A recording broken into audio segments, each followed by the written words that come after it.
औज़ुबिल्लाहिमिनश्शैतानिर्रजीम बिस्मिल्लाहिर्रहमानिर्रहीम। Dear student, अस्सलाम वालेकुम। आज का हमारा टॉपिक है the mechanism of phloem translocation या ट्रांसपोर्ट। इससे पहले वाले टॉपिक में हमने फ्लोएम के बारे में पढ़ लिया है कि फ्लोएम टिश्यूज़ कौन कौन से सेल्स पर मुश्तमिल है। इसमें मेजर रोल जो प्ले करता है वो सीव एलिमेंट्स, उनसे सीव ट्यूब्स बनती हैं। इसके अलावा इनमें अदर सेल्स भी होते हैं जैसे कंपेनियन सेल्स, पेरेन्काइमा सेल्स और फाइबर, स्क्लेरॉइड्स, लेटेक्स वगैरह भी। लेकिन major role sieve tubes elements का ही है। सीव ट्यूब एलिमेंट्स का भी समझ आ गया इनको, क्योंकि इसमें सीव बनती है दो सेल्स के बीच में, इस बेस पे कहते हैं। उसके बाद इसमें हमने पढ़ लिया था कि फ्लोएम के अंदर ट्रांसपोर्ट कैसे होती है। तो ये फ्रॉम सिंक यानी फ्रॉम सोर्स टू सिंक होती है। सप्लाई ऑल डायरेक्शन में होती है, फ्रॉम सोर्स टू सिंक होगी। और किस शक्ल में होगी? In the form of sucrose, जो एफिड में इन्होंने स्टडी किया है। यानी ये फ्लोएम फीडर है और इस फ्लोएम सेल्स के अंदर इतने प्रेशर में ये मटेरियल मूव करता है कि इस एफिड के डाइजेस्टिव ट्रैक्ट से होता हुआ इसके पीछे से अपीयर होता है, जिसको हनी ड्यू कहते हैं। हनी ड्यू की स्टडी से ही पता चला कि ये मोस्टली कंसिस्ट ऑफ सुक्रोज। तो अगर हम पत्ते को देखते हैं, पत्ते में जो है फोटोसिंथेसिस हो रही होती है। इनके अंदर मेसोफिल टिश्यूज, पेरेन्काइमा और ये मेसोफिल टिश्यूज, और उनमें दो तरह के हैं, पेलिसैड मेसोफिल और स्पॉन्जी मेसोफिल। इनके अंदर जब फोटोसिंथेसिस होती है, फूड बनती है, फूड की शक्ल में होती है। फोटोसिंथेसिस के नतीजे में पहले ये ग्लूकोज की शक्ल में बनता है। ग्लूकोज की शक्ल में ये सेल्स अपनी ज़रूरत के मुताबिक उसको यूज़ करेंगे फॉर एनर्जी प्रोडक्शन या अदर फंक्शंस के लिए। उसके बाद जो ज़ायद बच जाती है उस फूड को मोस्टली सुक्रोज में बदल दिया जाता है। सुक्रोज जो हम घरों में चीनी खाते हैं उसी को कहते हैं। फिर इसके बीच में जो वास्कुलर बंडल गुजर रहा होता है पत्तों में, ऊपर की तरफ जाइलम टिश्यूज़ होते हैं और नीचे जो है वो फ्लोएम टिश्यूज़ होते हैं। इन फ्लोएम के ज़रिए से ये एक जगह से दूसरी जगह ट्रांसलोकेट होते हैं। नहीं, पत्ते जो एक्टिवली फोटोसिंथेटिक साइट्स हैं, यहाँ से फूड को प्लांट बॉडी पार्ट्स में मुख्तलिफ जगहों पर ट्रांसपोर्ट किया जाता है। तो इसमें सीव ट्यूब्स का रोल है। तो पहले तो इसमें के जो थ्योरी है जिसको स्टडी किया जाएगा यहाँ पे, कि किस तरह से ये फूड एक जगह से दूसरी जगह सप्लाई की जाती है। तो मोस्ट इफेक्टिव जो थ्योरी समझी जाती है वो प्रेशर फ्लो थ्योरी समझी जाती है। अगर हम देखें थ्योरीज कितनी किस्म की हैं, पहले तो थ्योरीज को दो टाइप्स में डिवाइड किया जाता है, एक्टिव थ्योरीज और दूसरी पैसिव थ्योरीज। एक्टिव थ्योरीज को एक्टिव इसलिए कहते हैं कि जिसमें एनर्जी इन्वॉल्व हो, मूवमेंट में एनर्जी इन्वॉल्व है तो एक्टिव थ्योरीज के अंडर आएगा। अगर एनर्जी इन्वॉल्व नहीं है तो ये पैसिव थ्योरीज में आता है। तो जो एविडेंसेस मिले हैं इसके मुताबिक एक्टिव थ्योरीज को अबंडन कर दिया है, मतलब एक्टिव थ्योरीज इन्वॉल्व नहीं है, मतलब इसमें एनर्जी इन्वॉल्व नहीं है। तो पहले तो एक्टिव थ्योरीज ड्रॉप होगी, उसके बाद बाकी बच गई पैसिव थ्योरीज। तो पैसिव थ्योरीज में भी दो चीज़ें इंक्लूडेड हैं, एक डिफ्यूजन और दूसरी प्रेशर फ्लो थ्योरी। अगर डिफ्यूजन के रेफरेंस से बात करते हैं तो डिफ्यूजन बहुत स्लो प्रोसेस है, जबकि फ्लोएम के अंदर इन्होंने मटेरियल की मूवमेंट को जब स्टडी किया तो वो on average 1 metre per hour study किया गया है, जबकि डिफ्यूजन का रेट जो है वो 1 मीटर पर 8 ईयर्स है। इनको अंडरलाइन कर लेना है, ये अक्सर बोर्ड में एमसीक्यूज वगैरह में आ जाता है। यानी फ्लोएम के अंदर मूवमेंट मटेरियल की 1 मीटर पर आवर, 1 घंटे में 1 मीटर ये फूड मूव करती है, जबकि डिफ्यूजन जो है वो 1 मीटर मूव करना हो तो उसको 8 साल लगेंगे। इसलिए ये भी ड्रॉप होगी, क्योंकि इतनी देर में तो पौधा कोई भी सर्वाइव नहीं कर सकेगा अगर ये डिफ्यूजन के रेट ये चले। तो हम सिर्फ इस पे बच के अब सिर्फ एक चीज़ रह गई जो कि प्रेशर फ्लो थ्योरी है। प्रेशर फ्लो थ्योरी को सबसे पहले हाइपोथेसिस की शक्ल में प्रपोज किया था एक जर्मन प्लांट फिजियोलॉजिस्ट अंस मच ने 1930 में। उसने स्टेट किया था कि the flow of solution in the sieve elements is driven by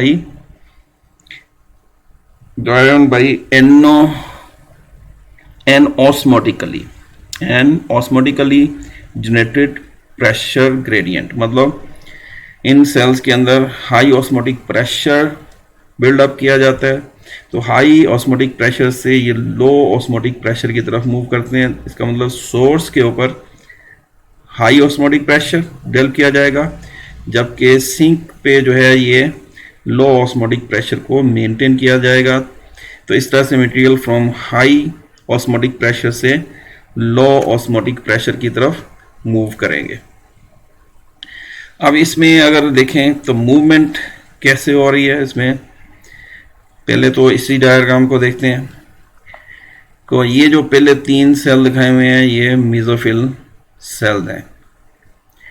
पहली साइड मेसोफिल, यहाँ पे स्पॉन्जी। तो इन सेल्स में जब फूड प्रिपेयर हो जाती है तो फिर 2 से 3 सेल के डिस्टेंस पे सीव ट्यूब एलिमेंट्स होते हैं। यानी ये जो है ये पूरा जो है फ्लोइम टिश्यूज है। ये फ्लोइम टिश्यूज के सबसे बाहर एक लेयर होगी जिसको बंडल शीट सेल्स नाम देते हैं। उसके बाद फिर फ्लोइम के अंदर पेरेंकाइमा सेल्स होंगे, फिर क्लोज टू सीव एलिमेंट्स एक या एक से ज़्यादा कंपेनियन सेल होते हैं। तो अल्टीमेटली फूड कहाँ पहुँचेगी, सीव एलिमेंट्स में, यहाँ से फिर ये ट्रांसपोर्ट की जाती है। तो 2 से 3 सेल के डिस्टेंस पे ये मौजूद होगा। अब दोबारा इसमें आते हैं कि पहला पॉइंट, तो ग्लूकोज का बना फोटोसिंथेसिस के नतीजे में मेसोफिल सेल्स में। यहाँ से इसकी ज़रूरत के मुताबिक जो है सेल्स ने अपनी ज़रूरत के मुताबिक जो ग्लूकोज इस्तेमाल करना है, उसके बाद जो बाकी बच जाएगा उसको ये कन्वर्ट कर देते हैं नॉन रिड्यूसिंग शुगर में, सुक्रोज में। और फिर यहाँ से ये 2 से 3 सेल्स ट्रेवल करता हुआ सीव ट्यूब में जाएगा, लेकिन बाकी जगह पे एनर्जी यूज़ नहीं होगी। ये डिफिजन के ज़रिए से होगा, और डिफिजन में भी सिम्प्लास्ट पाथवे या एपोप्लास्ट पाथवे जो हम पढ़ चुके हैं उनको फॉलो करेगा। जैसे ही ये कंपेनियन सेल में पहुंचता है तो कंपेनियन सेल एक्चुअली इसको एक्टिवली पुश करता है सीव ट्यूब एलिमेंट्स में, ताकि सीव ट्यूब एलिमेंट्स के अंदर हाई ऑस्मोटिक प्रेशर या हाइड्रोस्टेटिक प्रेशर डेवलप किया जाए। तो जैसे ही food material sieve tube elements में दाखिल होता है तो पहले तो इसका वाटर पोटेंशियल ड्रॉप कर देगा। अब ये पत्ता दिखाया हुआ है जहाँ पे फोटोसिंथेसिस हो रही है, और ये वाला जो सेल है ये मेसोफिल सेल है जहाँ पे फूड बन रही है। उसके बाद कंपेनियन सेल दिखाया हुआ है। कंपेनियन सेल एक्टिवली पुश करेगा फूड को स्क्रोज की शक्ल में सीव ट्यूब में। सीव ट्यूब में जैसे ही ये इसकी सीव्स नज़र आ रही होंगी आपको, तो ये सीव के सीव सेल्स में जब जैसे ही ये मटेरियल पहुंचता है तो यहाँ पे लो वाटर पोटेंशियल डेवलप होगा। तो ये जो रेड कलर में दिखाया हुआ ये फूड मटेरियल है, ऑर्गेनिक मैटर यानी सुक्रोज।